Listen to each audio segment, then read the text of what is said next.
celui qui va venir envoyé par Allah à la fin des temps, c'est Isa, c'est Jésus, tu sais ou pas? Lève la main si tu es musulman. Qui est musulman ici? Lève la main haut. Lève la main. Qui est musulman? Qui est musulman? Dans le Coran, il est dit qui Allah va envoyer? Jésus? Isa? Oui. Qui est musulman ici? Lève la main, mon frère. Viens, mon frère, viens, viens. Mon frère. Dans le Coran, il est dit que Allah va envoyer qui pour tuer le Dajjal à la fin du temps? Jésus pour sauver les musulmans. Voilà, Jésus. C'est Jésus qui va être envoyé. Jésus-Christ, messieurs, dames, est venu sauver la France. Alors si quelqu'un veut venir à Jésus, alors tu peux faire une simple prière là où tu es. Parle à Dieu dans ton cœur et tu dis à Dieu: Seigneur, je suis fatigué de vivre sans toi. Je ne veux plus vivre une vie dans le péché sans toi, Seigneur. Je ne veux plus être orgueilleuse. Je ne veux plus être orgueilleux. Je ne veux plus être incrédule.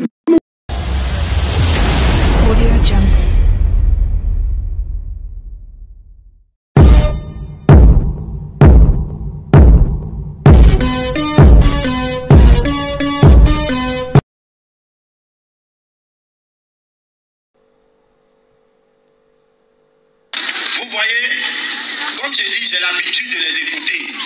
Et j'ai dit, ils ne savent pas de qui ils parlent. Et quand on lit ici Jean 1, on a vu que c'est Jésus qui est la parole. Dans Jean 1, verset 1, on dit, au commencement était la parole, et la parole était Dieu, et la parole était avec Dieu. Vous comprenez? La parole était Dieu, et la parole était avec Dieu. Et cette parole-là qui a été faite chair, c'est la personne de Jésus lui-même. Jésus est la parole de Dieu matérialisée corps. Et c'est là que je vais pour expliquer pourquoi Dieu et Jésus sont la même personne. Vous voyez, présentement je suis en train de parler. Mais ce que je dis là, c'est mon identité. Rapidement, oui. On est dans la spiritualité. Shalom, soyez tous salués dans le puissant nom de notre Seigneur Jésus. C'est comme je le dis toujours, c'est le nom qui a été donné au-dessus de tout nom. Alors, j'irai rapidement parce que le temps nous est imparti. Alors, il faut complètement apporter une lumière à ces choses. Moi, pas que je vais sous-estimer ce pasteur, mais je pense que ce pasteur n'est pas suffisamment outillé. Il n'est pas suffisamment armé pour pouvoir affronter cette brigade de menteurs. Ce groupe de menteurs, des rusés, des trompeurs qui ont fait de la dawa un outil pour pouvoir discréditer Christ, Jésus, et pour pouvoir amener les gens à comprendre que c'est l'islam qui est la religion, la vraie religion. Mais nous ne faisons pas un combat de religion parce que nous savons que notre idéologie est celle de Christ. Mais eux, ils mettent en avant cette religion, mais nous mettons l'idéologie de Christ. Voilà, c'est pas la même chose. Maintenant, la parole, au commencement était, Jean 1.1, au commencement était la parole. La parole qui était au commencement là, était avec Dieu, et c'est cette même parole là qui était Dieu. Bon, si au commencement, c'est la parole qui a créé toute chose, c'est la voix de la parole qui se fit entendre pour la création. Telle chose soit, que telle chose soit, que telle chose soit. C'est cette parole-là qui amenait à l'existence ce qui n'existait pas. On appelle ça la création. Cette parole créatrice-là, elle était avec Dieu. Ça veut dire que dans la position de Père Tout-Puissant, la parole se faisait entendre à côté de la position Père Tout-Puissant. Mais cette parole aussi qui parlait, qui se faisait entendre à côté de la position Père Tout-Puissant, était Dieu elle-même. Au commencement était la parole. C'est la parole, c'est avec la parole que tout a été fait. Cette parole-là, elle était avec Dieu. La parole était avec le Père Tout-Puissant, dont on ne connaît pas le nom. Moi, je connais le nom. Donc, eux, les musulmans, ne connaissent pas le nom. La parole était avec le Père Tout-Puissant, dont ils ignorent le nom et que nous connaissons. Et cette parole-là parlait à côté du Père Tout-Puissant, de Dieu là. La parole qui était avec Dieu là. Quel est le nom de Dieu là? Quel est le nom de ce Dieu là qui était à côté de la parole? La parole était à côté de Dieu. Ce Dieu qui était à côté là, quel est le nom de ce Dieu là? Si vous trouvez le nom de ce Dieu-là, alors nous pouvons réellement avancer. Vous allez voir que ça va être très facile. Et ceux qui me suivent attentivement vont comprendre facilement. Je n'aurai pas besoin de tromper ou de ruser. Je vais vous dire des choses qui sont écrites et que vous-même vous allez regarder, vous allez vous dire oui, c'est vrai, c'est écrit. La parole qui était au commencement là, cette parole était avec Dieu. Dieu qui était là avec la parole là. La parole s'appelle comment? Comment s'appelle la parole qui était à côté de Dieu là? La parole qui était avec Dieu là, comment elle s'appelle? Comment s'appelle la parole qui était à côté de Dieu? Et Dieu qui était à côté de la parole là, Dieu là, il s'appelle comment aussi? Comment s'appelle la parole qui était à côté de Dieu? La parole qui était avec Dieu? Et comment s'appelle Dieu qui était à côté de la parole? Dieu qui était près de la parole là, comment il s'appelle? Voilà, deux questions, deux énigmes que si vous résolvez directement, allez, vous êtes chrétien. Vous serez chrétien tout de suite. Vous devez connaître d'abord le nom de la parole. Comment une parole peut créer? Quel est le nom de cette parole? Maintenant, cette parole était avec Dieu là. Dieu là, il s'appelle comment? Maintenant, si vous dites que la parole là, c'est Dieu, vous n'êtes même plus musulman. Tout de suite. Mais si vous dites que la parole là, mais la Bible dit que la parole là, c'est Jésus, non? Si vous dites que la parole là, c'est Jésus, ça veut dire que la parole s'appelle Jésus. Et si la parole s'appelle Jésus, quelle est cette parole-là qui s'appelle Jésus, qui est à côté de Dieu? Dieu est silencieux, muet. Pendant ce temps, c'est la parole qui crée. Pendant que la parole qui est Jésus crée, Dieu qui est là, il est silencieux. Mais le verset n'est pas fini. La parole là était Dieu. La parole là aussi en même temps était Dieu. Au commencement était la parole. La parole était avec Dieu. La parole là s'appelle comment? Et Dieu qui était là s'appelle comment? Et la parole là à la fin était Dieu. Donc c'est Dieu qui parlait. Et c'est par la parole de Dieu que toute chose est venue à l'existence. C'est la parole là qui est Dieu. C'est cette parole là qui est la droite du Père, la toute puissance de Dieu. Si vous n'avez pas compris ça, vous serez perdu. Le pasteur manque d'arguments et je le comprends. Il est peut-être très stressé parce qu'il voit la foule autour de lui. Mais bref, c'est un détail. C'est un détail parce qu'un véritable chrétien a déjà compris. Continuez un peu, on va voir. Qui parle de Dieu, c'est toujours dans la spiritualité. Mais là-bas, ils ne vont pas en dehors de ce qu'on fait là. Ce qu'on fait, c'est ça la spiritualité. Et c'est tout ce qui concerne Dieu, la prière, tout ça. Bref, tout ce qui concerne Dieu, comme dit Oustaz Diané le menteur, Oustaz Diané le trompeur, le rusé, il est trompeur et menteur comme son père le diable. Il est menteur et meurtrier depuis le commencement. Oustaz Diané et son type qui est à côté là, avec sa robe noire, c'est un maudit. Lui là, il dit que le nom de Dieu c'est l'Éternel. Ousmaël Aka, lui, quelqu'un comme ça, il est à l'image, il est conçu comme son Dieu. Son Dieu qui a un problème d'intelligence. Son Dieu qui est limité, illettré, analphabète. C'est à cette image-là que lui, Ismaël Aka, il a été conçu. Voilà pourquoi il s'est permis de venir devant la face du monde et dire que le nom de Dieu, c'est l'Éternel. Si quelqu'un n'a rien, n'est pas bête comme un dindon, il ne peut pas venir dire ça devant les gens. Parce que même avant de parler, il faut d'abord réfléchir. Il faut réfléchir, il faut être sûr de ce qu'on dit. Voilà. Écoutez, il dit que c'est des choses spirituelles. Alors que quand on parle des choses de Dieu, nous les chrétiens, on dit c'est en esprit et en vérité. Donc, nous là, il n'y a pas un musulman ou un Moussa Ilama qui peut venir nous apprendre les choses de Dieu. Nous savons que tout ce que Dieu parle, tout ce dont Dieu dit, ce sont des choses spirituelles. Nous savons ça. On n'a pas besoin que quelqu'un vienne nous rappeler ça, que quand on parle ici, c'est des choses spirituelles. Non, nous sommes plus spirituels parce que nous parlons des choses de la vérité et de l'esprit. Par contre, les autres religions sont plus charnelles. Il ne faut pas manger le porc. Comme si tu manges le porc, ça souillait ton corps physique là. Ça va souiller sur ton corps spirituel. Qui vous a dit que si le corps physique est souillé, ça veut dire que le corps spirituel aussi est souillé?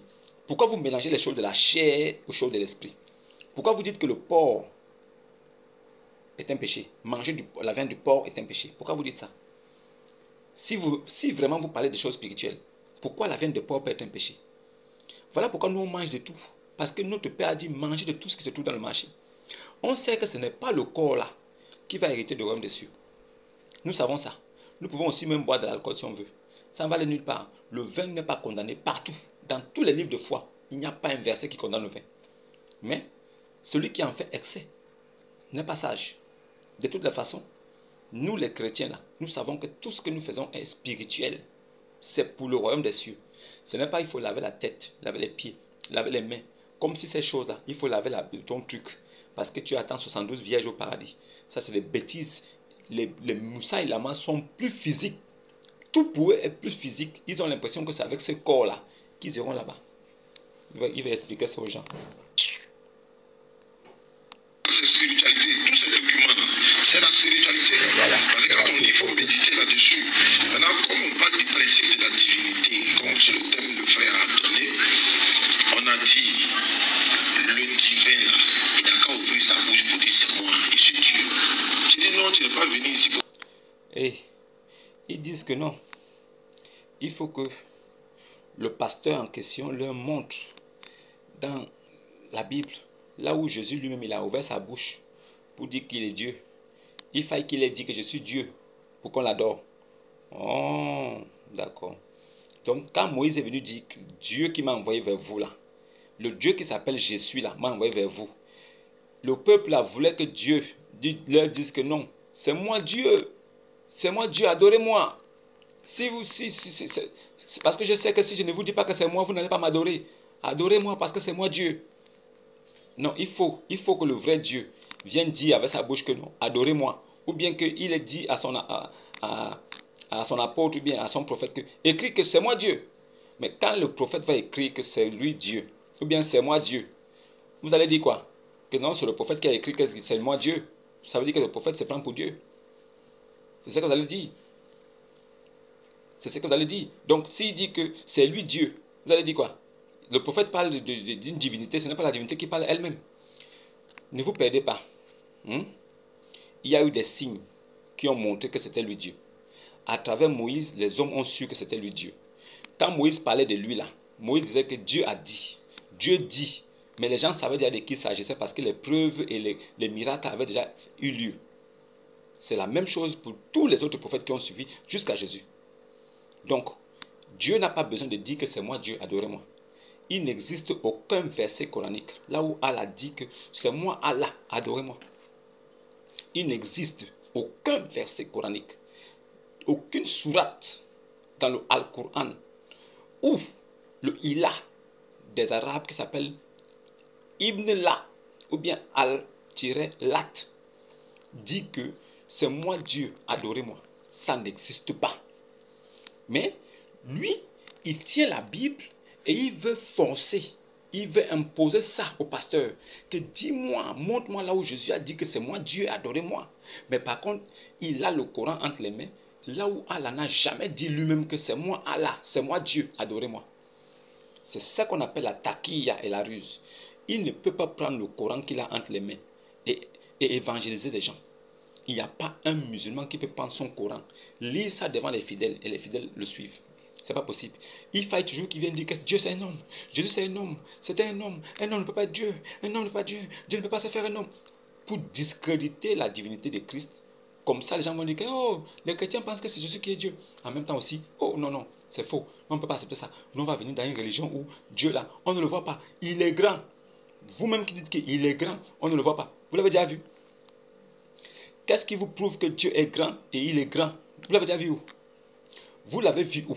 Si vous dites qu'il est grand, qui vous l'a révélé? Jésus là, il a révélé le Père aux enfants que Dieu lui a donnés. Nous là, on connaît ce que signifie Dieu. Cette position là, on la connaît. Mais on connaît aussi que la droite du Père là, c'est Jésus-Christ. Et on sait que le Père, il ne s'est jamais manifesté. Mais il s'est manifesté à travers la droite, qui est Jésus. C'est Jésus qui nous a révélé le Père. Si Jésus ne te révèle pas le Père, tu ne sauras pas qui il est. Tu vas toujours dire Dieu, Dieu. Mais si on te pose la question, Dieu là s'appelle comment? Tu vas répondre quoi? S'il faut parler d'Allah, on n'a pas dit Allah. On dit toi, celui que toi tu prétends qu'il est Dieu là, il n'a qu'à dire je suis Dieu. Et puis on se lève, on va à la maison. C'est de ça qu'il s'agit. Maintenant si. Est-ce que Allah lui-même, dans son livre de Satan, il a dit une fois que c'est moi Allah, adorez-moi. Et nous on se lève aussi, on va à la maison. Montre-moi un seul verset, une seule sourate, là où Allah a dit c'est moi Allah, adorez-moi. Montre-moi ça. Comme pour être Dieu là, il faut dire que c'est moi Dieu. Donc le président de la République là, il est élu. Tout le monde sait que c'est le président. Il faille encore qu'il vienne devant le peuple dire que c'est moi le président, hein. Respectez-moi, c'est moi le président. Donc le peuple ne sait pas que c'est le président qui est là. Il faut que le président dise que c'est moi le président, respectez-moi. Si vous arrivez dans un pays et que vous savez qu'un pays est déjà établi et qu'il y a un président là-bas, même si vous n'avez pas été là quand le président a été élu et vous arrivez dans ce pays-là, quand le président sortira, parce que vous avez entendu parler de lui, vous l'avez vu, il n'est pas venu devant vous dire que c'est moi le président. Mais le jour où vous le verrez quelque part, seulement ce qui va se passer autour, vous saurez que c'est lui qui est là. Il n'aura pas besoin de venir devant vous pour dire que c'est moi le président. Respectez-moi. Il n'aura pas besoin. Toi là, tu vas le respecter. Pas parce qu'il t'a dit que c'est moi le président, mais parce que tu sais que c'est le président. Pourquoi tu sais que c'est le président? Parce qu'il y a des choses qu'il a fait et qu'il fait qui prouvent que c'est lui le président. Il n'a pas besoin de te dire que c'est moi le président. Hein. Tu viens d'arriver dans le pays, non? C'est moi le président, il faut me respecter. Hein. C'est moi le président, c'est moi le président. Il n'a pas besoin de ça. Quelqu'un qui fait ça, ça veut dire qu'il veut imposer du respect. Il sait que les gens ne le connaissent pas. Alors il fait ça pour que les gens le respectent. Il veut s'attirer le regard. Ça veut dire que de toutes les façons, il a peur que sa divinité ne soit pas reconnue. Alors il dit c'est moi Dieu, adorez-moi, c'est moi Dieu. Non. Même le Coran, même Allah n'a pas dit que c'est moi Dieu, adorez-moi. Ça là c'est un faux débat. Vous êtes deux petits menteurs. Moi là, quand je vais durer dans la chrétienté, même ces 2-3 ans, les gens comme vous comme ça, avec 2-3 mots, je veux te mettre KO. C'est rigolo. Si il n'a pas dit, on dit non seulement il n'a pas dit, et puis il n'a pas dit. Et puis on va te montrer maintenant, celui qui a dit ça là, lui, c'est dans la Bible comme ça, dans le Coran, c'est clair. Voilà. Tu dis, Dieu a créé l'homme à son image. Bon, voilà, il y a un problème. Bon, il a créé l'homme à son image. L'homme avec grand H. Il est femme ou bien les garçons. Il est blanc ou bien le noir. Ce qui veut dire que si... Oh Dieu. Est-ce que vous suivez bien la vidéo de ce gars? Je m'étonne que les gens le suivent. Mais je ne suis pas surpris parce que l'esprit me révèle aussi que la plupart des personnes qui le suivent sont attardées mentales, illettrées, analphabètes. La plupart des personnes qui suivent ces gars-là, ces deux gars que vous voyez là, sont analphabètes et illettrés. Ils n'ont pas fait des études, ils n'ont pas fait l'école, ils n'ont même pas le niveau CM2 pour avoir un petit niveau de jugeote. Je les comprends parce que déjà celui qui vient pour être leur guide, lui-même, il ne sait pas faire la différence entre l'attribut, un qualificatif et le nom propre d'une personne. Si lui, il vient dire que le nom de Dieu, c'est l'Éternel et que c'est le nom de Dieu, et quand nous fouillons la Bible, nous voyons que Dieu s'appelle l'Éternel, il s'appelle l'Alpha et l'Oméga, il s'appelle le début et la fin, il est le premier et le dernier, il s'appelle aussi le Père éternel, il s'appelle aussi Dieu Tout-Puissant, il s'appelle tout. Il s'appelle l'Esprit Christ éternel. Il s'appelle le Messie. Il s'appelle tout. Il s'appelle le lion de la tribu de Juda. Il s'appelle le feu dévorant. Il s'appelle l'aigle Jéhovah. Il porte tous les attributs divins qu'un homme peut porter. Mais ce n'est pas son nom. Ce sont ses attributs. Quel est le nom de Dieu que vous dites? Quand vous dites que Dieu a créé l'homme à son image, quel est le nom de ce Dieu-là qui a créé l'homme à son image? Il faut d'abord résoudre cette énigme-là. Si vous réussissez à résoudre cela, alors vous pouvez continuer et avancer en éclairant les autres. Maintenant, tu dis que notre Dieu-là, il a créé l'homme à son image. Ça veut dire qu'il a créé l'homme avec grand H. D'accord? Il a créé l'homme simultanément, homme et femme. Mais il forma d'abord l'homme, Adam. Puis il tira Ève d'Adam. Ça, c'est connu de tout chrétien. Maintenant, il a quel sexe? Sachez une chose. Quand Dieu dit qu'il a créé l'homme à son image, selon la forme, mais le même Dieu aussi dit que dans son royaume là-bas, nous sommes asexués. Là-bas, nous n'avons pas de sexe. Là-bas, nous n'avons pas de sexe. Là-bas, nous sommes asexués comme des anges. Mais sur terre, il nous a donné des sexes pour que nous puissions perpétuer la race humaine. C'est à travers les sexes que nous avons sur la terre que la race humaine peut se perpétuer. Mais dans le ciel là-bas, il n'y a pas de sexe. Les anges existent comment? Comment donc existent les anges? Puisque vous demandez que le Dieu a quel sexe? Ça là, c'est un niveau d'abruti de la démence. En fait, quand vous souffrez d'une constipation intellectuelle, d'intelligence chronique, ça devient de la démence. Quand tu dis que Dieu a quel sexe, en fait, tu prends le livre de foi des chrétiens, tu blasphèmes là-dessus devant des gens pour dire que Dieu a quel sexe. Toi, tu veux savoir le sexe de Dieu. Tu demandes, il est noir ou il est blanc. Toi, tu es qui? Qui es-tu pour venir prendre le livre de foi? Un livre qui existe des milliers d'années avant que le Coran n'arrive. Le Coran là, il existe, ça fait 1400 ans. Mais quand nous prenons la Torah de Moïse, depuis Moïse jusqu'à Jésus, il y a eu combien de milliers d'années qui sont passées? Toi, tu viens avec un livre qui est récent pour dire que non, il a quel sexe, il est noir ou il est blanc. Mais tu oublies une chose, que ton Coran, dans ton Al-Coran, Allah a créé l'homme, Adam. Puis il a tapé sur l'épaule droite d'Adam. Beaucoup de blancs sont sortis. Il a tapé sur l'épaule gauche d'Adam. Beaucoup de noirs sont sortis. Il a dit, les blancs, allez au paradis. Et tous les noirs qui sont sortis de l'épaule gauche d'Adam, il a dit, allez en enfer et je m'en fiche. Tu oublies ça. Pourquoi tu n'es pas capable de venir expliquer ça aux gens?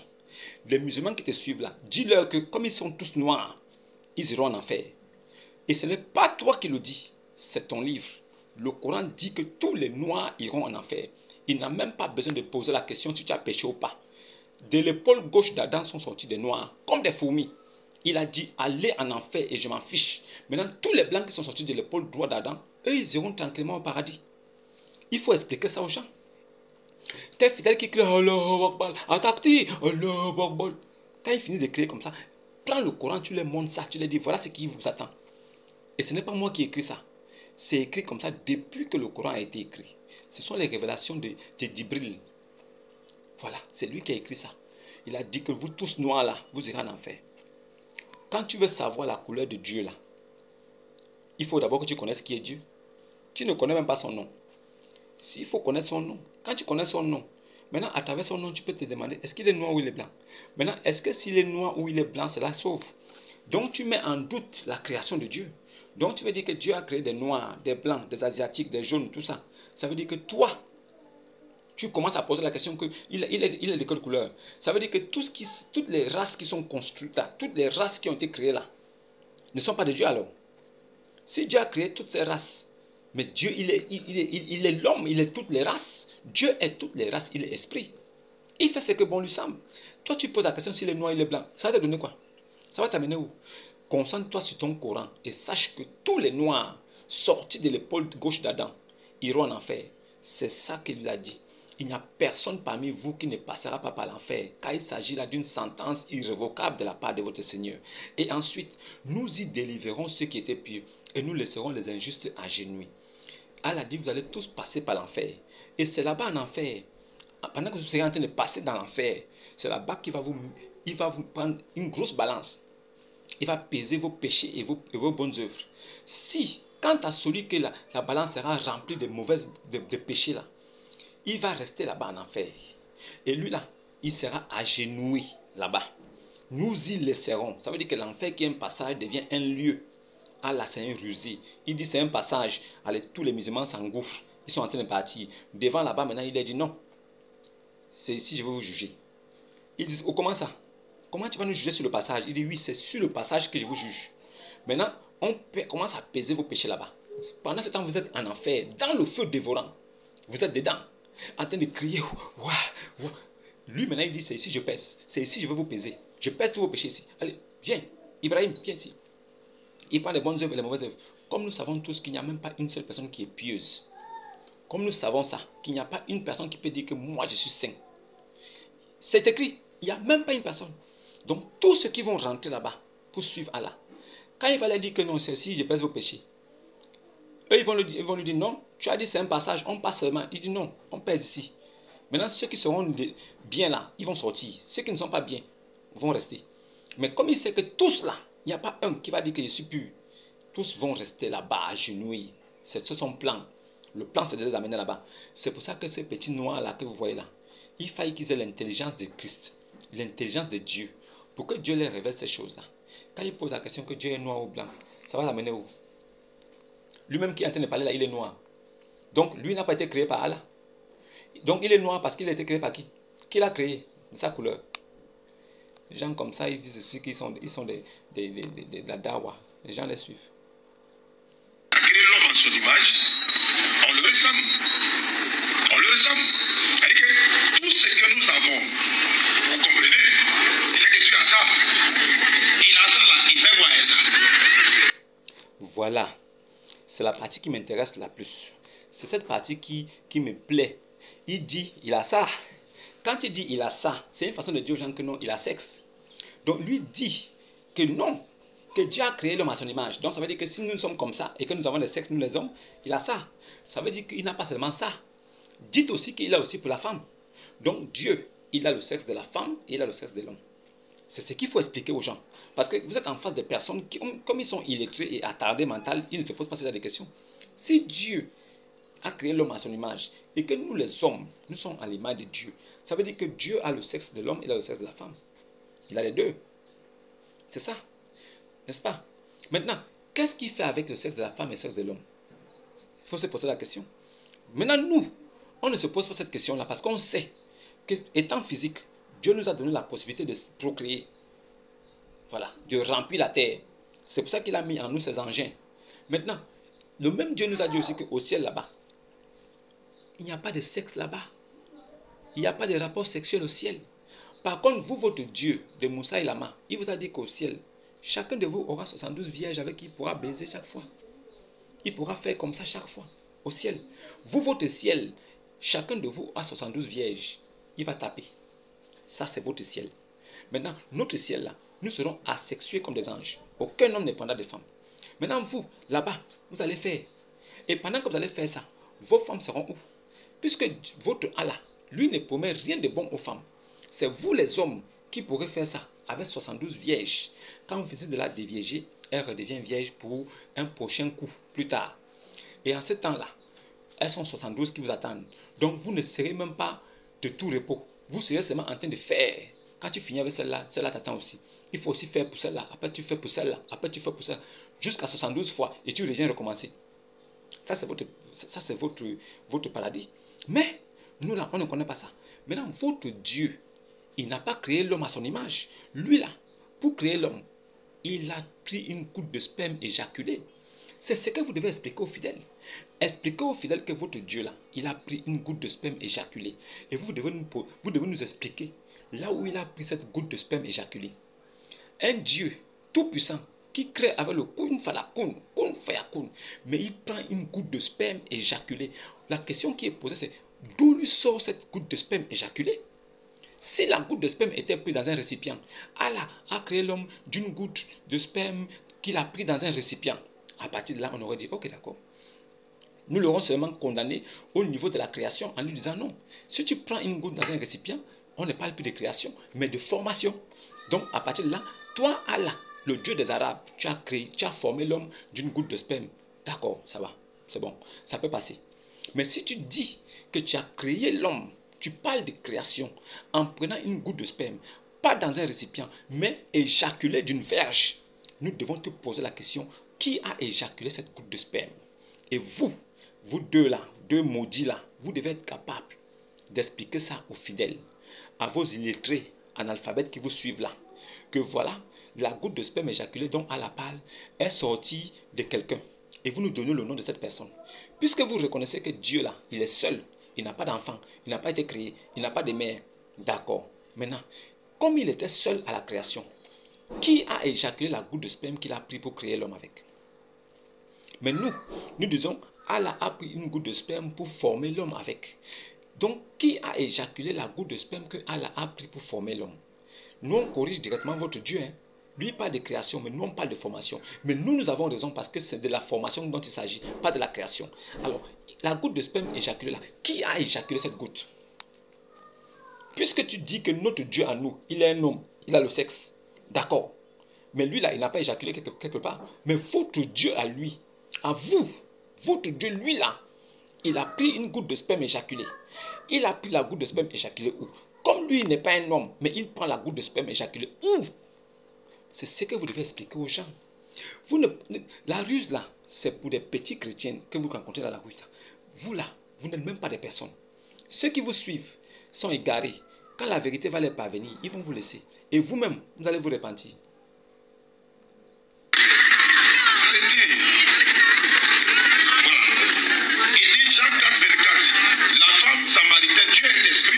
Ceux qui l'adorent doivent l'adorer en esprit. C'est Jésus qui a dit ça. Dieu est l'esprit. Mais il n'a pas dit moi je suis esprit. Il ne parle pas de lui, il parle de celui qui l'a envoyé. Donc on Bon, Dieu est esprit. Oui, Jésus a dit à la femme samaritaine que oui, Dieu a dit que Dieu est esprit et que ceux qui doivent l'adorer en esprit et en vérité. Il fallait terminer ça aussi. Ne dis pas seulement que Dieu est esprit, tu t'arrêtes là. Dieu est esprit et les vrais adorateurs doivent l'adorer en esprit et en vérité. Ça c'est vrai. Nous disons Amen. Maintenant, si Dieu est esprit là et que Jésus dit que Dieu est esprit, est-ce que vous avez posé la question à Jésus, Dieu là que tu dis qu'il est esprit là, il s'appelle comment? Est-ce que vous avez posé la question à Dieu là, puisque Dieu signifie sujet d'adoration. Ce n'est pas le nom de quelqu'un. Alors si Dieu là, qui est le sujet d'adoration, qui est la position d'adorer là, dont Jésus parle, et Jésus dit que Dieu, maintenant demandez à Jésus, Dieu là, il s'appelle comment? Toi tu dis que tu es venu de la part de Dieu, n'est-ce pas Jésus? Oui, je suis venu de la part de Dieu, d'accord. Donc quel est le nom de Dieu alors? C'est pourquoi Jésus a reçu le nom au-dessus de tout nom. Et qu'au nom de Jésus, tout genou fléchit sur la terre, dans les cieux et partout sur la terre. Donc si le nom de Jésus est prononcé au ciel et que Dieu s'y trouve, lui aussi doit fléchir les genoux, puisque c'est le nom de Jésus qui a été donné au-dessus de tous les noms. On n'a pas dit que le nom de Jésus a été donné au-dessus de tous les noms, à part celui de Dieu. On dit au-dessus de tous les noms. Tout, c'est inclusif. Tout le monde y est. Alors, si le nom de Jésus est au-dessus de tous les noms, cela signifie que si Dieu est quelque part, lui aussi doit plier les genoux. Lui aussi doit plier les genoux. Parce que le nom de Jésus là met à genoux toute l'humanité et toute la divinité. C'est le nom de Jésus. Le Jésus qui est Dieu là. Le Dieu là, que vous dites là, que Jésus a dit, que Dieu a dit là. Le Dieu là, il fléchit les genoux quand le nom de Jésus est prononcé. Maintenant, entre Jésus, homme qui parlait là, et la position de Dieu dont il parlait, qui a reçu le nom au-dessus de l'autre? Jouez. Jésus est né sans sémence. Bon, il est né, non? Oui, il n'est plus Dieu. Mais il est né, non? Quand c'est Dieu lui peut-être. Voilà la ruse. La ruse, c'est quoi? Ils disent que Jésus est né sans sémence. Après, ils disent que Jésus est né, non? Ça veut dire que c'est un homme. Jésus est né, non? Ça veut dire que c'est un homme. D'accord. Il est né sans sémence. C'est la partie que tu devais expliquer aussi. Qu'est-ce que veut dire né sans sémence? Jésus est né par la vertu du Saint-Esprit. Ce n'est pas Joseph qui a couché avec Marie. Ce n'est pas un homme qui a couché avec Marie. Jésus là, il est né par la vertu du Saint-Esprit. Le Saint-Esprit a survint sur Marie et Marie tomba enceinte. Si Marie est tombée enceinte par la vertu du Saint-Esprit, cela signifie que l'enfant qu'il porte là, le saint enfant qu'elle portera là, cet enfant là sera appelé quoi? Fils de qui? Fils du Saint-Esprit. Le Saint-Esprit a enceinté Marie, donc l'enfant que Marie porte est Saint-Esprit comme son père. Si le Saint-Esprit est Dieu et que l'enfant Jésus est Saint-Esprit, est la sémence du Saint-Esprit, ça veut dire que Dieu a mis de sa sémence Saint-Esprit en Marie, Marie porte un enfant Saint-Esprit. Alors, est-ce qu'il y a deux Saint-Esprits? Est-ce qu'il y a deux Saint-Esprits? Si le Saint-Esprit c'est Dieu et que le Saint-Esprit aussi a donné naissance à un enfant dans le ventre de Marie et que Marie n'a pas connu d'homme, ça signifie que l'enfant que Marie porte là est Saint-Esprit. C'est le même Saint-Esprit là qui est esprit invisible, qui a envoyé l'ange là, qui va dire à Marie là. C'est le même esprit éternel invisible là, qui est rentré dans le ventre de Marie. C'est pour ça que Jésus est appelé le Saint-Enfant. Il est Saint-Enfant dans le ventre. Il est déjà saint avant la naissance. Il ne prend pas la sainteté avec la bouche d'un homme. Ce n'est pas un homme qui dit que Jésus est saint, mais c'est l'Esprit de Dieu qui dit que l'enfant là est déjà saint avant qu'il ne naisse. Mais qui est le Père de Jésus? Quelle est la paternité de Jésus? Qui a donné la sémence pour que Jésus soit né? C'est le Saint-Esprit. C'est sur cette base-là que tu devais d'abord t'arrêter pour expliquer aux gens qu'il est né sans sémence. Donc, il est né par la vertu du Saint-Esprit. S'il est né par la vertu du Saint-Esprit, ça veut dire que c'est le Saint-Esprit qui a enceinté Marie. Et si c'est le Saint-Esprit qui a enceinté Marie, ça veut dire que l'enfant que Marie porte est le Saint-Esprit aussi. Tu dois expliquer ça. C'est ça qu'il faut expliquer. Ce n'est pas de dire qu'il est un homme. Nous savons tous que Jésus est venu comme un homme. Il s'est fait homme. Il est venu comme un homme. On ne dit pas qu'il est venu en tant qu'homme. Il est venu comme un homme. Ça a son pesant d'or. Ça a sa signification plausible. Il est venu comme un homme. Il est venu comme comparaison. C'est-à-dire que c'est un terme de comparaison. Il est venu comme. Il n'était pas, mais il est venu comme. Il n'était pas un homme, mais il est venu comme un homme. C'est ce que cela signifie. Voilà. Personne parmi nous n'a jamais discuté ça. Il est venu comme un homme. Il a grandi comme un homme normal. Il a fait ses classes comme un homme normal. Mais, n'oublions pas comment il est venu. Il est venu par la vertu du Saint-Esprit. S'il est venu par la vertu du Saint-Esprit, ça veut dire que celui qu'il a mis dans le ventre de Marie là, c'est qui? Qui? Quelle est sa nature? Si vous trouvez la nature de celui qui a mis l'enfant Jésus dans le ventre de Marie, alors vous allez trouver aussi la nature de Jésus. Il était homme. Oui. Tout le monde le sait. Il était le tabernacle de l'Esprit invisible Christ. Il était la chair dans laquelle résidait l'Esprit éternel Christ immortel. C'est lui Jésus. C'est pour ça qu'il a dit que je suis dans le Père et le Père est en moi. Celui qui m'a vu là, il a vu le Père. Voilà. Je suis la représentation visible du Père invisible que vous n'avez jamais vu. Je suis Dieu Tout-Puissant, manifesté en chair pour vous. Pour que ça accomplisse ce qu'avaient dit mes prophètes Ésaïe. Que voici je viens, j'habiterai au milieu de toi. Et en ce temps-là, beaucoup de nations s'attacheront à moi l'Éternel. Et toi Israël, pas la nation, mais le peuple, tu sauras alors que l'Éternel m'a envoyé. Comment l'Éternel peut dire que je viens et je vais habiter? Et après il dit encore que l'Éternel m'a envoyé. Si vous n'êtes pas vraiment rempli de l'Esprit de Dieu, vous ne pouvez pas comprendre ça. C'est dur, mais les gars, ça va aller. Hein? Ça va aller. C'est de ça qu'il s'agit. C'est-à-dire qu'on a bien oui, vous n'allez pas pouvoir prouver. Tu dis Jésus est né sans rapport, oui, mais Dieu n'est pas né. Et qui a fait que Jésus est né sans rapport? C'est Dieu. C'est Dieu qui a envoyé l'ange Gabriel au 6e. C'est Dieu qui a fait que Jésus naisse sans rapport. C'est Dieu. C'est Dieu qui a fait que Jésus vienne sans rapport. D'accord. Mais Dieu là, c'est qui? Qui est ce Dieu là? Comment il s'appelle? C'est Dieu qui a fait que Jésus vienne sans rapport. Oui. Mais lui, Dieu là, c'est qui? Il s'appelle comment? Si vous ne trouvez pas ça, on ne va pas quitter ici. Au 6e mois, auquel l'enfant, disons, au 6e mois, l'ange Gabriel fut envoyé par Dieu dans une ville de Nazareth appelée Galilée. Mais c'est l'ange Gabriel là, c'est Dieu qui l'a envoyé, non? Dieu a envoyé Gabriel pour aller annoncer la naissance de qui encore? Dieu. De Jésus. Gabriel qui a dit à Marie, tu vas tomber enceinte sans rapport intime, etc. etc. Oui, ça c'est vrai. C'est vrai. C'est pourquoi le Saint-Enfant qui naîtra de toi sera appelé fils du Très-Haut. Oui. Le Saint-Enfant qui va naître de Marie. Le Saint-Enfant qui naîtra de toi sera appelé fils du Très-Haut. Le Saint-Enfant qui naîtra de toi sera appelé fils du Très-Haut. Y a-t-il un autre livre ou un autre verset quelque part où on parle d'un autre enfant qui est saint?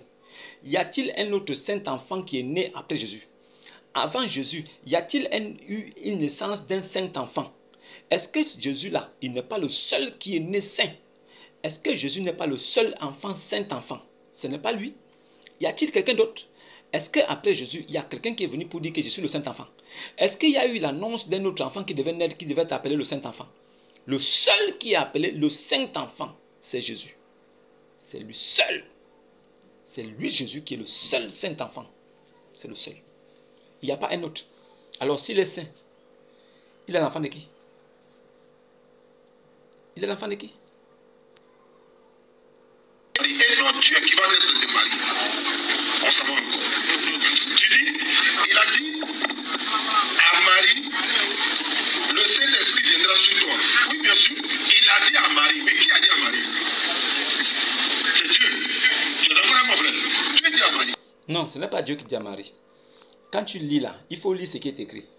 C'est l'ange qui est venu dire à Marie. L'ange fut envoyé par Dieu. Dieu là, que vous ne connaissez pas. Donc vous ne connaissez même pas le nom. C'est ce Dieu-là qui a envoyé l'ange Gabriel, son ange, aller donner la nouvelle à Marie. C'est ce qui s'est passé. Donc, ne dis pas que Dieu là, Dieu ne peut pas naître. Dieu ceci. Dieu là, c'est une position d'adorer. Mais toi, tu parles de Dieu sans l'avoir vu. Est-ce que tu as déjà vu la manifestation de Dieu sur la terre? Si Jésus ne s'est pas manifesté pour que nous les hommes nous sachions que c'est lui qui est Dieu là, qui l'aurait vu? Il est invisible. Dieu est invisible. Il est esprit invisible. On se va encore. Et il dit, nous, on croit à la Bible. Nous, on a toujours été clairs. Même frère, toi-même, tu ne crois pas à tout Bible. tu as dit que non, c'est faux. Dans la Bible, le Dieu de la Bible dit quand tu as des problèmes, il faut boire l'alcool pour régler tes problèmes. Dans la Bible, le Dieu de la Bible dit que quand tu es dans l'alcool, il faut boire de l'alcool. C'est pas ça. C'est pas ça. C'est pas ça. Il faut bien expliquer ça aux gens. Nous, on connaît la dawa. On connaît aussi la taquilla.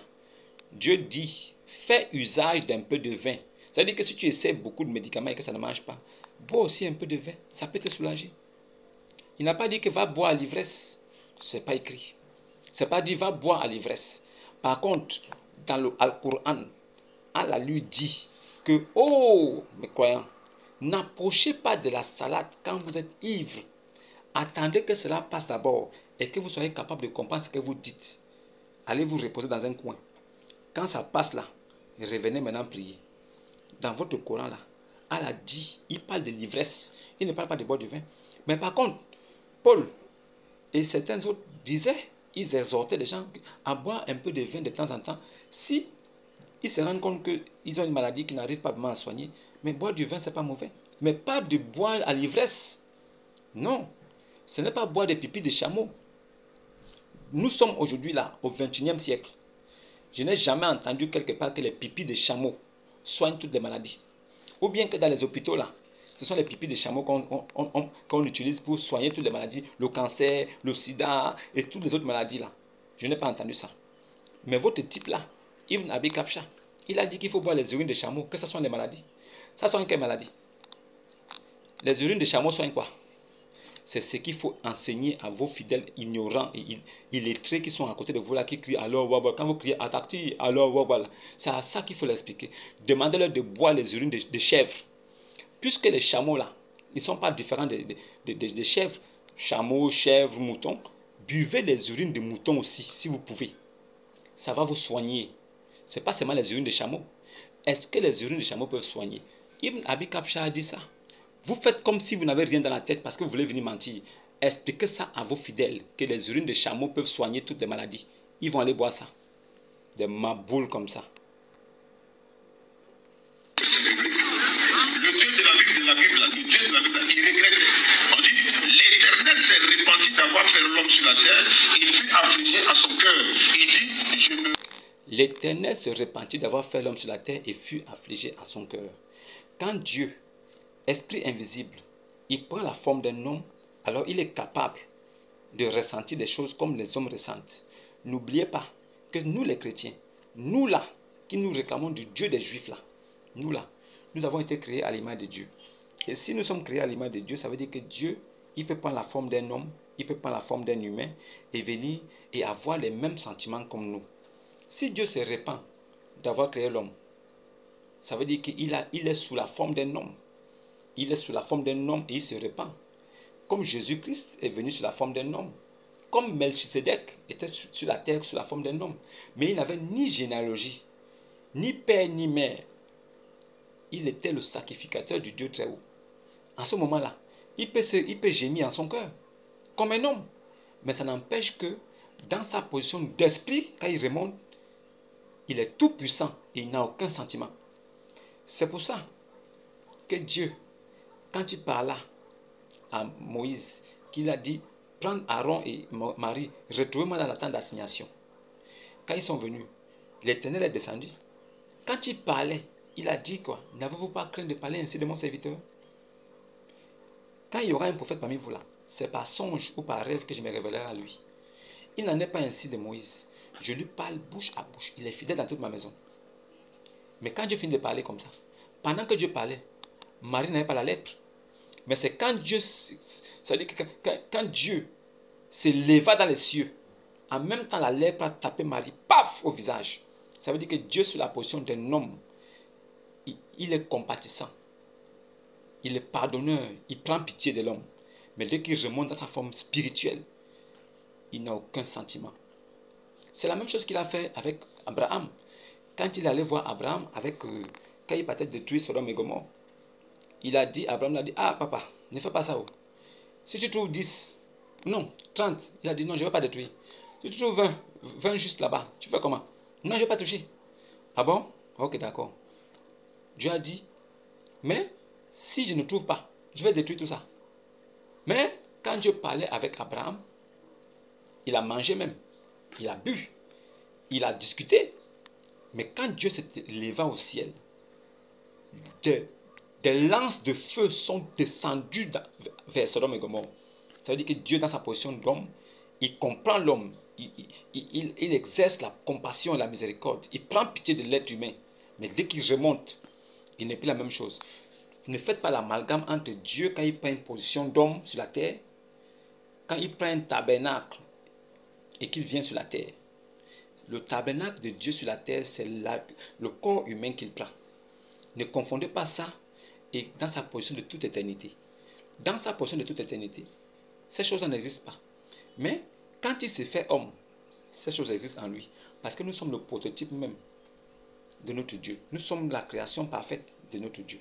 Nous les chrétiens, nous reconnaissons ça. C'est vous qui avez été créés par une goutte de sperme éjaculée de votre Dieu. Votre Dieu a tapé à Woko, il a tapé masturbation. C'est sorti, il a pris. Il dit, bon, là, je vais maintenant créer l'homme avec ça. Ça, c'est vous. Mais nous, là, il nous a formés à son image. Ça, là, c'est pas pareil. Voilà pourquoi je vous dis toujours qu'on ne discute pas le même Dieu. Et en même temps aussi, les Arabes vous ont trompé. Si vous, là, vous cherchez à savoir qui est Dieu, vous devez chercher à connaître le Dieu des Juifs. Et si vous connaissez qui est le Dieu des Juifs, vous allez abandonner Allah. Parce qu'il n'est pas le Dieu des Juifs. Je me répands de les avoir fait. Comment Dieu met les versets? Ça est dans la Bible. Il y a des versets de la Bible. Si on a sorti ça tout de suite là, c'est interdit au moins de 18 ans. Donc on ne peut pas dire ça. Ça là, c'est de la ruse et de la taquilla. Il y a des versets bibliques là que si on a sorti de la Bible là, c'est interdit au moins de 18 ans. Donc depuis que la Bible existe, jusqu'à nos jours, les versets là, il n'y a que toi avec ton petit cerveau là, avec ton acolyte qui est à côté là, qui confond le nom de Dieu là et l'attribut de Dieu. Celui qui dit que le nom de Dieu c'est l'Éternel là, celui qu'on appelle Ismaël Akala, le manger là, le maudit là qui dit que son père est pasteur, et un pasteur qu'on n'a jamais vu. Son père est pasteur qu'on n'a jamais vu là. C'est une ruse et de la taquilla, c'est un maudit. Maintenant dites-moi ça réellement, avec beaucoup de sincérité.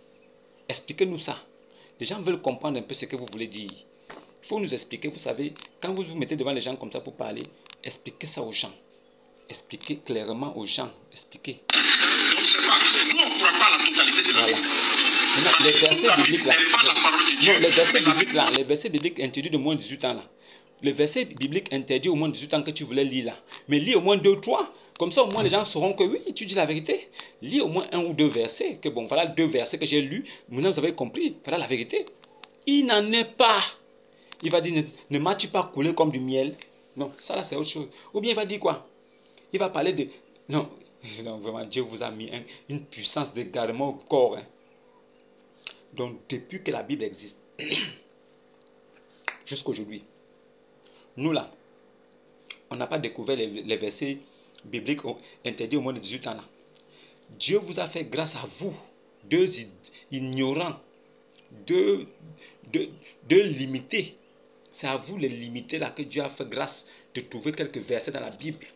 Waouh! J'ai trouvé un verset là du moins de 18 ans. Merde! Depuis 2000 ans, les gars sont en train de lire la Bible. Cette génération qui lit la Bible là, ils n'ont pas compris. Voilà le verset biblique, un verset pornographique qui est là. Merde! Qui a écrit ça? Et depuis que les pasteurs, les hommes de Dieu, les évangélistes là, depuis qu'ils lisent ça, ils n'ont jamais vu. Cette partie-là était cachée. C'est moi qui viens de découvrir ça. En fait, c'était une page qui était enfouie sous terre. La page était enfouie sous terre. Et c'est maintenant que je viens de découvrir la page. Personne n'a jamais vu la page. Je vais garder ça pour moi-même. C'est interdit au moins de 18 ans. Le jour que les chrétiens vont encore parler là, je vais leur lire ça. Mais quand je vais lire ça, je ne vais pas donner le nom du verset. Je ne vais pas donner le numéro et je ne vais pas se donner le chapitre. Comme ça, ils vont encore se demander où j'ai pris ça. Mais je vais ouvrir la Bible devant eux comme ça. Je lis ça. Maudit. Maudit comme ça. On tient des paroles de Dieu. On a près de 17 Bibles sur la table ici. Je vais aller rapidement. Vas-y, Charles. Genèse chapitre 1, tu as pris. Jésus a été. Tu as dit, Jésus et Dieu sont la même chose. Et ils sont la même. Jésus dit dans Jean 14, 24, le Père est plus grand que moi. Jean 14, 28, il dit le Père est plus grand que moi. Mais attends, ils sont la même chose. Depuis pourquoi il y a un qui est grand? Bon, le Père est plus grand que moi. Jésus là, comment Jésus et Dieu sont la même chose? Mais Jésus dit que le Père est plus grand que moi. qu'est-ce que vous appelez plus grand que moi? Qu'est-ce que cela signifie plus grand que moi? Dieu là, il est plus grand. Dieu, dans sa position de Dieu, il est plus grand. Parce qu'il est vénéré et adoré par tout le monde. Mais Jésus là, dans sa position d'homme, Dieu là, dans sa position diminutive, de fils de Dieu, quand l'Esprit de Dieu prend la forme, rentre dans un corps là, quand l'Esprit de Dieu rentre dans un corps d'homme et vient sur la terre, il est appelé fils de Dieu. Le même Dieu là, qui est Dieu tout-puissant, Père éternel là, quand il vient et il rentre sur la terre là, dans le monde, et en prenant un corps, il est appelé fils de Dieu. Et étant appelé fils de Dieu, il est petit, parce que les hommes ne voient que le côté apparence physique, petit. Mais le Père, qui est adoré de tout cela, est plus grand parce que tout le monde l'adore, sans le connaître. Tout le monde l'adore. Dieu est tout-puissant. Seigneur Jésus, Dieu est tout-puissant. Dieu est tout-puissant. Mon Dieu, mon roi. Mais personne ne le voit. Mais tout le monde l'adore en regardant vers le ciel. Et en regardant vers le ciel, tout le monde l'adore. Donc il est plus grand. Dans cette façon de voir, il est plus grand. Mais quand il est devant les hommes en tant que forme humaine, homme, quand il se fait homme là, quand il devient comme un homme, il est devant les gens là. Quand il est appelé fils de Dieu là, mais il est petit. Il est petit. Les gens certaines personnes même le négligent. Voilà pourquoi il a dit le Père est plus grand que moi. C'est sur cette base là. Pas que ce n'est pas lui le Père qui est là, hein, mais dans la position où il est venu là, dans la tribu qu'il a pris là, des fils de Dieu là. Mais il est petit. Oui, il est petit. Il est un homme insignifiant. Il est petit. Mais Dieu est esprit qui remplit toutes choses. Alors il est plus grand. Mais là, Jésus, il est l'esprit qui remplit toutes choses. Mais qui a pris un corps, qui est venu devant les hommes. Étant devant les hommes comme ça, il n'est qu'un homme. Il est petit. Il faut qu'on vous explique ça. Non, frère, il ne peut pas être la même chose. Jésus peut pas dire. On demande à Jésus le monde finit quand il dit c'est pas. Ni les anges, ni le Fils, mais le Père seul qui le sait. Il est. Ah, Jésus a dit que non. On lui demande que la fin du monde aura lieu quand il dit qu'il ne connaît pas. Oh Jésus, comment tu peux nous faire honte comme ça, papa? Ah. Jésus là, qui a dit là qu'il ne connaît pas là. C'est le même Jésus là, qui a dit que le Père est en lui, et lui il est dans le Père. Celui qui a vu Jésus là, a vu le Père. Comment dis-tu que montre le Père? Philippe, il y a si longtemps je suis avec vous. Tu ne m'as pas connu, Philippe. Là, c'est le Père qui est en train de parler à Philippe. Celui qui m'a vu là, a vu le Père. C'est moi le Père que tu cherches depuis partout là. C'est moi qui suis là devant toi. Maintenant, si Jésus est dans le Père, et le Père est en lui, ce que le Père connaît, Jésus connaît. Ce que Jésus connaît, le Père connaît. Si Jésus dit qu'il ne connaît pas la fin du monde, c'était une façon de prendre la tête aux gens. C'était une parabole. Jésus connaît toutes choses. Voilà pourquoi ses disciples nous disent, Seigneur, nous savons maintenant que tu sais toutes choses. Tu connais toutes choses. Ça veut dire que Jésus était arrivé à un niveau où il ne voulait pas dire aux gens que je connais toutes choses. C'est moi qui connais ceci, c'est moi qui connais ceci. Mais il leur parlait en parabole. Et dans cette parabole, certains comprenaient parce que lui, il ouvrait l'esprit de certaines personnes, certains apôtres pour qu'ils comprennent. C'est pour ça que lui, il a dit que non, Seigneur, nous connaissons maintenant et nous savons que tu sais toutes choses. Si Jésus sait toutes choses et qu'il est dans le Père et que le Père est en lui, comment ne connaît-il pas le jour de la fin du monde? Et cela se dit, enseignant de la parole, ce sont ceux-là qui combattent Jésus. Seigneur, c'est regrettable. Dieu, lui, il ne sait pas quand est-ce que le monde finit. Celui qui a fabriqué ça, là, il a dit dessus peut-être le 31 décembre 2024, par exemple. Lui, il n'est pas Dieu. Lui, il sait quand est-ce que ça va finir. Dieu qui a créé le monde, il ne sait pas quand est-ce que ça va finir. C'est sérieux, frère. Non, c'est pas possible. Le principe de la... Bon, Jésus, là, il ne connaît pas quand est-ce que le monde va finir. Mais il est dans le Père. Le Père est en lui. Il a dit, personne n'est monté au ciel, si ce n'est celui qui est descendu du ciel. Le Fils de l'homme qui est dans les cieux. Pendant que Jésus parlait avec eux, Jésus était sur la terre, physique, visible, il le voyait. Mais le même Jésus disait que personne n'est monté. Si ce n'est celui qui est descendu là, donc si ce n'est lui qui est descendu là, lui qui parle avec eux là, qui est descendu là, il n'y a personne là-bas. Ça veut dire que pendant que lui il est en train de parler ici là, c'est encore lui qui est là-bas encore, qui a encore rempli toutes choses. Donc personne n'est monté au ciel, si ce n'est celui qui est descendu du ciel. Le Fils de l'homme qui est encore dans les cieux. Pendant qu'il parlait avec eux, il était sur la terre. Et en même temps, il était dans les cieux. Lui là, il ne connaît rien. Il ne connaît pas toutes choses. Mais son nom est au-dessus du nom de Dieu.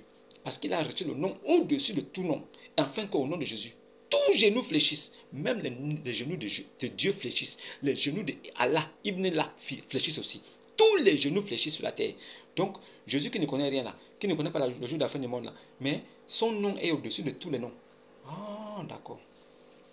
Mais est-ce que Allah vous a dit le jour que la fin du monde aura lieu? Ibn Allah, le Dieu des Arabes, il vous a dit quand est-ce que la fin du monde aura lieu? Lui qui connaît toutes choses.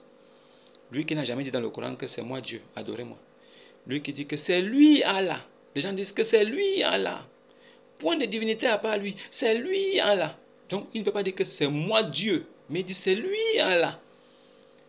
C'est pour ça que dans la Sourate 33, verset 56, lui-même Allah, qui est le Dieu Tout-Puissant, qui n'est pas un homme, il prie avec ses anges sur un homme. Un Dieu qui prie avec ses anges sur un homme mortel qui est mort. Un homme qui devait mourir, qui est mort, les asticots l'ont rongé. Mais Dieu des Arabes, il prie sur lui. Il appelle les anges, venez prier avec moi s'il vous plaît. Ma prière ne suffit pas. Venez m'aider, on va prier pour que la prière soit une prière puissante.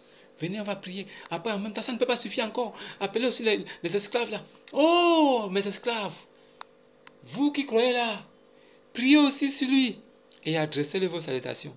Jusqu'à là, ça n'a pas suffi. Le gars est toujours mort. Est-ce que lui là, ce Dieu là, il connaît le jour de la fin du monde? Il vous a dit ça. Lui qui vous a créé à partir de sa goutte de sperme qu'il a éjaculé. Si Allah a pris sa goutte de sperme qu'il a éjaculé pour vous créer avec, ça veut dire que vous êtes aussi dans sa forme humaine. Ça veut dire que Allah vous a fait comprendre qu'il était un homme et qu'il a joui dans sa jouissance là. C'est avec son liquide, son sperme là, qu'il vous a créé. Donc vous êtes à l'image de Dieu. Donc vous musulmans là, vous êtes à l'image de Allah. Et l'image de Allah, c'est Dieu. L'image là de Allah, c'est l'homme. Allah est un homme. Voilà pourquoi il a joui. S'il n'était pas un homme là, il ne pouvait pas jouir. Il a joui, il a pris son sperme et il vous a créé avec ça. Donc, si vous êtes créé à partir du sperme, vous êtes des hommes. Parce que Allah lui-même, c'est un homme. C'est ce que je voulais vous dire aussi. Donc, c'est parce que vous ne comprenez pas aussi le Coran. Si vous comprenez bien votre Coran, vous allez comprendre beaucoup de choses. Moi, Dieu m'a mis à cœur. Il m'a révélé ces choses-là que je vous apprends. Est-ce que vous connaissez la fin du monde? Vous, les Moussa et Lama. Est-ce que vous connaissez le jour de la fin du monde? Est-ce que Ibn Abi Kabsha vous a dit quand est-ce que la fin du monde aura lieu? Non. Mais est-ce que votre Ibn là vous a dit le jour où la fin du monde aura lieu? Non. Pourquoi? Parce que Jésus priait. Oh non, les chrétiens vous dites que Jésus était Dieu, mais Jésus priait. D'accord. Jésus était comme un homme, il priait. Mais Allah, qui était comme Dieu, Allah, qui est comme Dieu, lui avec ses anges, il prie pourquoi? Pourquoi lui, Allah, qui est comme Dieu, il prie? Et il appelle ses anges pour l'aider. Plus vous encore, les Mahométans là, venez m'aider à prier. Pourquoi? Pourquoi? Vous n'avez pas compris quoi? C'est juste Mohammed qui n'a pas bien compris les Écritures. En fait, d'après son entendement, il les a déformés de sorte que aujourd'hui, on se retrouve en train de se poser des questions. Vous oubliez qu'il était un catholique. Mohammed était un moine catholique. Un moine catholique. Il s'est fait baptiser par un moine catholique. Pardon, il n'était pas un moine, mais il s'était fait baptiser par un moine catholique, Chan de Faïra. C'est Chan de Faïra qui a baptisé Mohammed par l'entremise du cousin de sa femme, Khadija, qui s'appelait Waraka ibn Nafer. C'est Waraka ibn Nafer qui avait amené Mohammed chez le moine Chan de Faïra. Et c'est là-bas qu'il avait reçu son baptême catholique. Le baptême de l'enfer. Parce que le baptême catholique, c'est un baptême de l'enfer. Donc, c'était un peu ça aujourd'hui. Vous appelez à comprendre. Le combat que je mène n'est pas physique, c'est spirituel. Je vais apporter toujours des choses qui concernent mes frères musulmans sur place ici. Je vais les décortiquer avec vous. Et vous allez comprendre que la vérité est à côté de vous. Que Dieu parle encore. Jésus-Christ encore parle à travers sa parole. Celui qui vient de Christ reste dans la parole qui se trouve dans les 66 livres révélés. Si quelqu'un vient à vous et qui vous dit des choses qui ne sont pas écrites ici, sachez une chose, c'est la parole qui est là, qui a créé toutes choses. C'est la même parole là qui nous sanctifie et qui nous justifie quand nous restons fidèles à elle. C'est la même parole là aussi qui nous jugera au dernier jour. Voilà pourquoi aujourd'hui, je dis qu'avec cette parole, je peux juger. C'est pour ça aussi que je juge aussi l'islam, l'église catholique romaine, je juge les bonamistes, les pentecôtistes, les églises éveillées. Je juge de tout et je ne suis point jugé, car vous ne trouverez même pas une faille dans ce que je dis. Pourquoi? Parce que tout m'est révélé d'ici. Aucune faille. Aucune faille. L'islam ne tient que dans le mensonge et la tromperie. L'islam, c'est le mensonge et la tromperie. Le mensonge et la tromperie. La ruse et le mensonge. Et nous savons bien que la ruse est du diable. Voilà pourquoi je dis que cette religion-là est la religion de Satan. Une religion là où les hommes doivent faire des efforts pour plaire à Dieu. Tu ne peux pas réussir à plaire à ton Dieu, quels qu'en soient les efforts que tu vas faire. C'est ce qu'on appelle la religion. Par contre, quand tu épouses l'idéologie de Christ et que tu crois en ce qu'il est venu faire en tant que Dieu, en tant que l'Éternel, tu prends ton baptême, tu es sauvé. Shalom et à demain.